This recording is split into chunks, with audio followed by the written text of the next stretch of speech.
ఇక్కడ వచ్చిన మీడియా మిత్రులందరికీ, మన team and well wishers, guest directors, producers ఎవరు అందరూ సపోర్ట్ చేయాలని వచ్చిన వాళ్ళందరికీ థ్యాంక్స్ అని చెప్పాలనుకుంటున్నాను.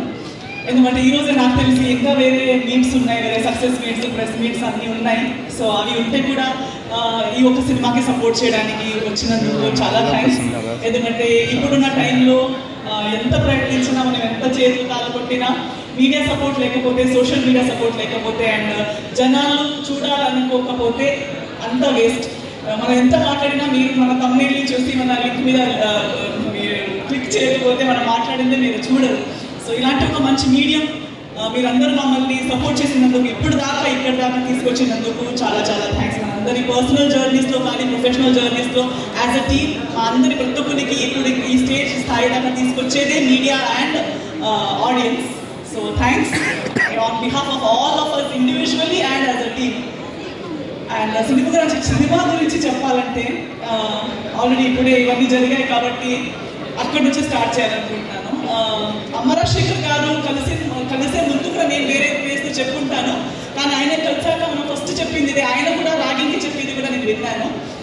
దాట్ ఫస్ట్ మనిషి బాగుండాలి యాజ్ అ హ్యూమన్, ఒక హ్యూమన్. ఇది నేను యాక్టింగ్ కోర్స్లో ఉన్నప్పుడు మా గురువు గారు అనుపమ్ ఖేర్ గారు చెప్పేవారు, ఒక యాక్టర్కి మోస్ట్ ఇంపార్టెంట్ ఏం క్యారెక్టరిస్టిక్ ఉండాలంటే, చాలా మంది యాక్టింగ్ అనేవారు, డాన్సింగ్ అనేవాళ్ళు, ఫైట్స్ రావాలి, అందంగా ఉండాలి. ఇవన్నీ కాదు, ఫస్ట్ మీరు మంచి మనిషి ఉండాలి. ఎందుకంటే మంచి మనిషి ఉంటే మీరు చేసే ప్రతి పని మీద ఆ పనిలో ఆ మంచితనం ఉంటుంది.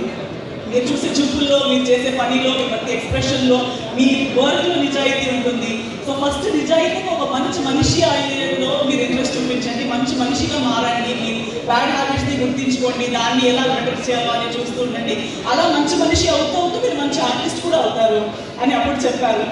సో అది నేను ఫాలో అవుతూ వచ్చాను, నాకు చాలా మంచిది ఇప్పుడు దాకా నాకు ట్రావెల్ అవుతూ వచ్చింది. అలాగే స్కూల్ ఆఫ్ థాట్ అమరాశేఖర్ గారు, ఆయన రాగింగ్కి కూడా అదే చెప్తున్నారు, ఎంత పెద్ద హీరో అయినా సినిమా సక్సెస్ అయిపోయినా నువ్వు ఇలాగే ఉండాలి, నువ్వు హంబుల్గానే ఉండాలి, సక్సెస్ ఎందుకంటే ఆయన సక్సెస్ కూడా చూశారు, ట్రైలర్ కూడా చూశారు, మన చుట్టూ ఉన్న వాళ్ళందరూ ఎలా మారుతూ ఉంటారు, సో ఏది ఎలా మారుతూ ఉంటుంది అనేది ఐ థింక్ రాగింగ్ కూడా చాలా దగ్గర నుంచి చిన్నప్పటి నుంచి చూస్తూ వచ్చారు. కాబట్టి సడన్గా ఒక పెద్ద సక్సెస్ వచ్చినా, ఎవరు గ్రేట్గా గొప్పగా మాట్లాడినా ఎగిరి అవును వేస్తే దట్స్ని అనేది చెప్పే నేచర్ తనకి లేదు. అమరాశేఖర్ కూడా అలాగే, ఆయన నాకు ఈ సినిమా చేసే ముందు పరిచయం లేదు, అంటే just as a technician, as a co industry person అలా పరిచయమే, కానీ ఫ్రెండ్షిప్ లేదు.